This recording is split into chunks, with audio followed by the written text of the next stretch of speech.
Prime debate में आपका स्वागत है। जमीन अधिग्रहण, इन दिनों ये मुद्दा हमारे देश में सुलग रहा है। देखा गया है कि सरकार जनहित के नाम पर जमीन ले रही है, लेकिन अधिग्रहण के बाद जो हो रहा है उससे किसान ठगे ठगे नजर आ रहे हैं। अब केंद्र सरकार जमीन अधिग्रहण को लेकर एक नया कानून ला रही है। यह बिल कितना फायदेमंद साबित होगा, जानेंगे आज के प्राइम डिबेट में।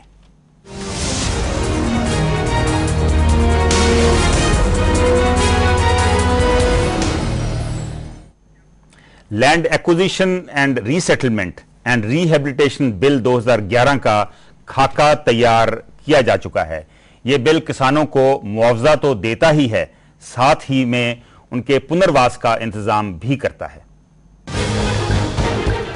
भूमि अधिग्रहण को लेकर देश भर के किसानों में गुस्से की लहर है।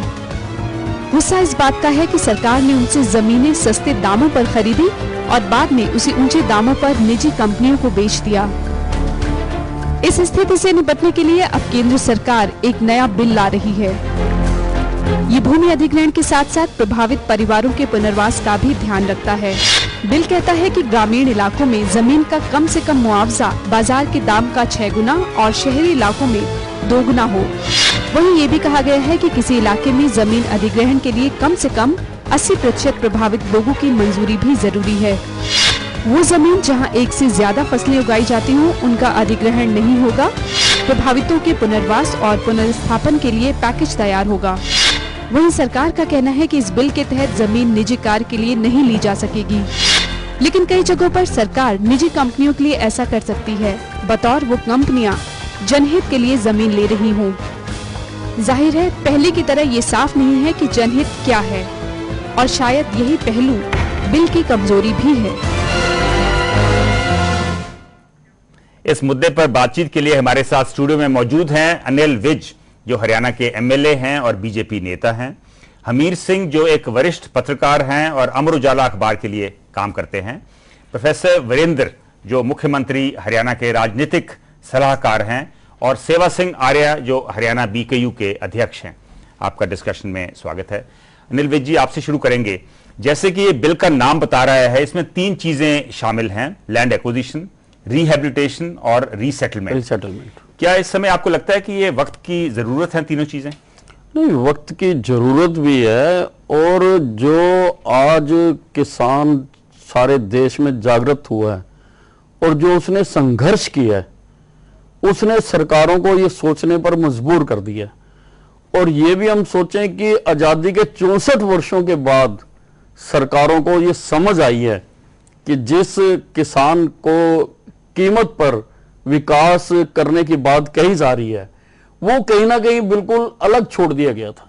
और मैं इसको अच्छा मानता हूं कि ये एक अच्छी बात है कि एक्विजिशन के साथ साथ उनकी रिहेबिलिटेशन भी और रीसेटलमेंट भी साइमल्टेनियसली सोची जाए, बशर्ते कि ईमानदारी से सोची जाए और बशर्ते ईमानदारी से की जाए। जी प्रोफेसर वीरेंद्र, ऐसे लगता है कि इस बिल में थोड़ी राजनीति भी है, कि मायावती सरकार को घेरने की कोशिश है, क्योंकि मायावती सरकार ने जो हरियाणा का बिल था, जिसको यूपीए सरकार अपना आदर्श मॉडल मान रही थी, उसको इंप्रूव किया उन्होंने। और अब क्योंकि यूपी में चुनाव आने वाले हैं, तो ये बिल इस समय लाया जा रहा है, तो ऐसा लगता है कि जैसे इसमें काफी राजनीति है। नहीं, मैं तो राजनीतिक बात तो इसमें कम देखता हूं। सबसे बड़ी बात यह है कि चाहे किसी परिस्थिति में आया हो, किसान को उसका हक मिलना चाहिए। और हमारे लिए तो संतोष की बात यह है कि 2005 में हरियाणा ने एक नई दिशा दी कि केवल जमीन की कीमत नहीं, और उसमें भी 3 बातें रखी जी, कि कलेक्टर रेट, बाजार का रेट, और जो मिनिमम हमने जो तय किया है वो रेट। इन तीनों में से जो ज्यादा हो वो दे दिया जाए। लेकिन प्रोफेसर वीरेंद्र, फिर भी आपकी जो हरियाणा की पॉलिसी थी उसकी काफी आलोचना हुई। नहीं, आज देश में चाहे मायावती की जो आप बात कर रहे हो जी, वो जब नई पॉलिसी लाई और उन्होंने जो प्रेस कॉन्फ्रेंस की, उसमें कहा कि मैंने ये कर दिया हरियाणा के बराबर, मैंने ये कर दिया हरियाणा से ज्यादा, मैंने ये किया हरियाणा के बराबर। हरियाणा ने एक मूल मंत्र दिया, और आज भी हमारे मुख्यमंत्री चौधरी भूपेंद्र सिंह हुड्डा की सीधी सोच है कि मैं कोई अंतिम व्यक्ति नहीं हूं कि मेरे फैसले में सुधार की गुंजाइश नहीं हो, ना मैं कोई पूर्वाग्रह से ग्रस्त हूं जी कि मैंने दिमाग सेट कर लिया कि इससे आगे मानूंगा नहीं, इससे आगे सोचूंगा नहीं। और अच्छे सुझाव आएंगे तो वो भी मानूंगा।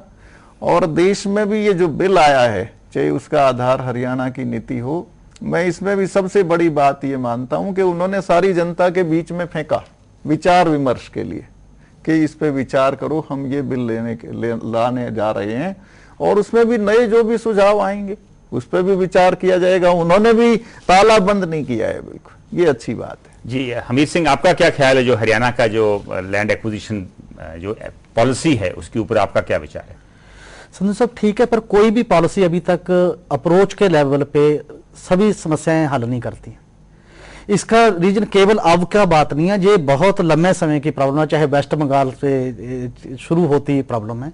क्योंकि एक थिंकिंग प्रोसेस का मॉडल हमने ये अपना लिया है कि इंडस्ट्री, रियल एस्टेट, इसमें जेकर फाइनेंस डेवलप नहीं होगा, इन्वेस्टमेंट नहीं होगी, तब डेवलपमेंट संभव नहीं। लेकिन हमीर सिंह, वो तो शायद इस समय हो सकता है कि डेवलपमेंट की नीड है, लैंड आपको एक्वायर करनी है अगर इंडस्ट्री लानी है, लेकिन हरियाणा ने जो पहल कदमी की है वो तो आप मानेंगे कि एक बड़ा अच्छा स्टेप था। यही मैं ये कहता हूं, ये रीडिफाइन करने की बात है कि डेवलपमेंट की नीड क्या है, कितनी है। वर्ल्ड बैंक की रिपोर्ट 2008 में आई जी। वर्ल्ड बैंक की रिपोर्ट में ये कहा गया कि एग्रीकल्चर यदि प्रायोरिटी सेक्टर नहीं रहता वर्ल्ड में तो पूरी दुनिया में खाद्य संकट हो जाएगा, फूड राइट्स होंगे। और जो प्रायोरिटी सेक्टर हैं, एग्रीकल्चर बड़ा पीछे चला गया था। अब डिबेट में आया, ये अच्छी बात है, हरियाणा ने पहल कदमी की, जहां नेशनल लेवल पे जो एक्ट बनने जा रहा है, ये एक सेंट्रल स्टेट पे। अगर हम इस बिल की बात करें तो इस समय लैंड दोनों सेंटर भी एक्वायर करता है डिफेंस और सिक्योरिटी पर्पसेस के लिए, और स्टेट्स भी एक्वायर करती हैं।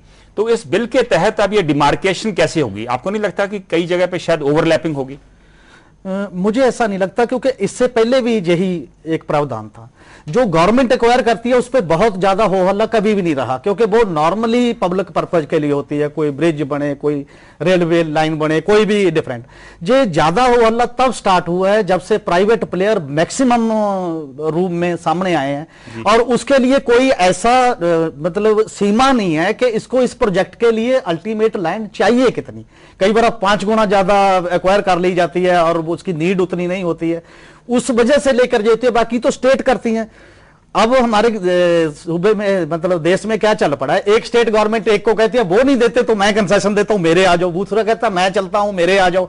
ये एक होड़ सी लगी हुई है एक दूसरे। ये नेशनल कंसेंसस बढ़ना चाहिए कि एक ऐसी पॉलिसी कंसेंसस की तरफ ये जो बिल लाया जा रहा है, ये एक अच्छा कदम है। डिबेट होनी चाहिए। इस बिल के तहत जो जमीनें एक से ज्यादा फसल जहां पे उगाई जाती है उनको जनहित पर्पस के लिए भी एक्वायर नहीं किया जाएगा। आपको लगता है कि इससे किसान को फायदा होगा? हाँ, इससे किसान को फायदा होगा, क्योंकि जो जमीन उपजाऊ है जिसमें 3 फसल या 4 फसल होती हैं, उसको सरकार एक्वायर कर ले तो इस देश के लिए भी संकट पैदा हो जाएगा। लेकिन आपको नहीं लगता कि जैसे पंजाब और हरियाणा जैसे जो राज्य हैं वहां पे तो ज्यादा जमीन ऐसी ही है जहां पे एक से ज्यादा फसल उगाई जाती है? बिल्कुल आपकी बात ठीक है कि जो जमीन हरियाणा और पंजाब की है वो जमीन उपजाऊ है, सिंचित है, और ज्यादातर ये जो जमुना और इसका, लेकिन यहाँ पे अगर इंडस्ट्री लानी है तो फिर जमीन कहां से आएगी? फिर इंडस्ट्री के लिए ऐसी जमीन को एक्वायर करना चाहिए जहां पर कलर भूमि हो, पहाड़ी भूमि हो, या इस भूमि को वहां पर लें, और इस भूमि को ना लें तो बहुत अच्छा रहेगा। ये बात आपकी ठीक है कि ये पंजाब की प्रॉब्लम सॉल्व नहीं करेगा। जे बिल जो क्लॉज है उसमें जी, इसको कहीं ना कहीं और स्टेट स्पेसिफिक भी बनाना पड़ेगा कि जहां भी चाहिए इंडस्ट्री तो उसके लिए थोड़ा और कंपनसेशन अलग टाइप का सेटअप बनाना। फिर इसको कैसे आप डील करोगे? क्योंकि पंजाब और हरियाणा में तो ज्यादा जमीन जो है वो उपजाऊ है, एक से ज्यादा फसल उगाते हैं वहां पे। मैं इसमें 2 बातें हैं जी। ये एक, मैं शायद आज कोई अलग बात शुरू करने जा रहा हूं। मैं इस बात से पूरी तरह से सहमत हूं कि जैसे बिल में प्रस्ताव है कि किसान को मार्केट रेट से 6 गुना मिलना चाहिए ग्रामीण से, ये बिल्कुल ठीक बात है। आज वो स्थिति नहीं है कि किसान के बेटे के नाम पे मैं आधा एकड़ जमीन का मालिक हूं तो मुझे उस आधा एकड़ के किनारे पे बैठा दो कि ये किसान का बेटा है, ये इसके साथ खड़ा रहेगा, वो भूखा मर जाएगा। दूसरी बात, जमीन के रेट इस बात से नहीं बढ़ते कि वो उपजाऊ कितनी है, जमीन के रेट इस बात पे बढ़ते हैं कि वो वहां विकास कितना हो गया है। आप दिल्ली को देखिए, नरेला और बवाना से बेहतरीन धरती दिल्ली में नहीं है, लेकिन वो पिछड़ गए रेट में। और साउथ दिल्ली के पालम के आसपास के इलाके, वो उपजाऊ धरती नहीं थी, लेकिन उनके रेट वो माला माल हो गए उस इलाके के लोग। ये नहीं कि मेरी जमीन 3 फसल पैदा करती है और ये तय कर दिया जाए कि तू केवल खेती करेगा। खेती करने के लिए अगर वो ईयर मार्क कर दी जाए तो उसका मार्केट रेट 10 लाख से ज्यादा नहीं जाएगा। तो आपका मतलब है कोई सिस्टम बनाना पड़ेगा कि अगर एक से भी ज्यादा कोई फसल उगाते हैं तो अगर वो भी एक्वायर करनी है तो इस तरीके से एक्वायर हो सकती है। नहीं, सेवा सिंह के पास बढ़िया जमीन है जी, उपजाऊ जमीन है, वो केवल खेती के लिए निश्चित कर दी जाए। पाप थोड़ा ही किया है। मेरी बंजर जमीन है, उसमें 1 एकड़ में विकास हो जाए और बाकी बड़ी हुई करोड़ों की हो जाए तो मैं तो माला माल हो गया बंजर की वजह से भी। इसमें सोचना इस तरीके से इस बिल में अभी एक इंप्रूवमेंट की गुंजाइश है, इसलिए फेंका गया है लोगों के बीच। जी विज जी, पब्लिक पर्पस का जो जनहित की जो परिभाषा है उसका दायरा बढ़ा दिया गया है। उसमें अब इंफ्रास्ट्रक्चर और इंडस्ट्री को भी शामिल किया गया है। आपको लगता है कि ये रियल्टर्स को फायदा देने के लिए किया गया? देखो, चाहे 1894 का बिल था जी, जो अंग्रेजों ने बनाया था, और चाहे ये जो ड्राफ्ट अभी प्रस्तुत किया जा रहा है, इनके पीछे कहीं ना कहीं भावना तो प्राइवेट प्लेयर्स को फायदा पहुंचाने की है। सरकारें एज ए ब्रोकर काम कर रही हैं। अब ये हरियाणा की अभी बात की गई कि हरियाणा की बहुत सराहना की गई। हरियाणा में कितनी जमीन किसानों की लेके और रियल एस्टेट वालों को दी गई, कितने इन्होंने CLU दिए, कितनी लैंड इन्होंने रिलीज की, और कितने कोर्ट्स ने इस सरकार के खिलाफ लेकिन साहब अब शायद वो पॉसिबल नहीं होगा। अगर आप इस बिल के क्लॉजेस को देखें तो अब ये पॉसिबल नहीं होगा। नहीं, जो अब की बात है, जो किया इन्होंने, जो किया, जिसको ये कह रहे हैं कि बेहतर हमने किया, कितने स्ट्रक्चर पास किए। नहीं, 2 अलग अलग बात है विज साहब। एक बात तो हमने किसान की जमीन को एक्वायर करके बिल्डर को दिया हो, हाँ जी, ये गलत है। दूसरी बात, आपने किसी किसान से जमीन खरीद ली, किसान से अखरौली में जमीन ली गई, 30 एकड़ जमीन ली गई हॉस्पिटल बनाने के लिए और होटल मैनेजमेंट का इंस्टीट्यूट बनाने के लिए ईस्ट इंडिया होटल्स को दी गई, पुरानी एक्वायर की गई थी। आपकी सरकार के समय आकर वो जमीन DLF को दे दी गई और आपकी सरकार ने उसको अप्रूव किया और आपने SCZ बनाने के लिए उसकी नोटिफिकेशन की।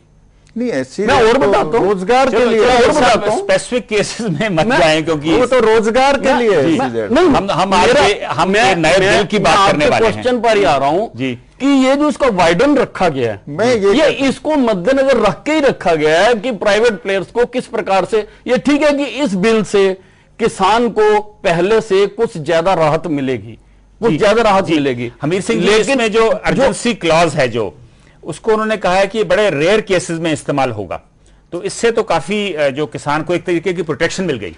बिल्कुल जी, होना चाहिए कि अर्जेंसी क्लॉज तो रेयरेस्ट और रेयर ऑफ द रेयरेस्ट में होना चाहिए, पर इसके साथ ही जो जे क्लॉज भी एक साथ है कि पब्लिक इंटरेस्ट क्या है, पब्लिक पर्पज क्या है, जे कहां डिसाइड, वो अभी तक कोई खुलासा कंक्रीटाइज रूप में सामने नहीं है कि इसमें जे चीज पब्लिक उसमें आएगी। वो तो शायद एक्सपेंड कर दिया, हाँ, इतना ओपन कर दिया, इतना एक्सपेंड कर दिया, it is open to discussion. Suppose करो कि कोई भी प्राइवेट फर्म ये भी कहती है कि हमने जहां रियल एस्टेट बनानी है, आप उसको it mean J public purpose के एंगल से भी कह सकते हो कि रेजिडेंस की जरूरत है, इसलिए जो पब्लिक वो हो गया, इस कारण गवर्नमेंट जो इंटरवीन भी कर सकती है, करके भी दे सकती है।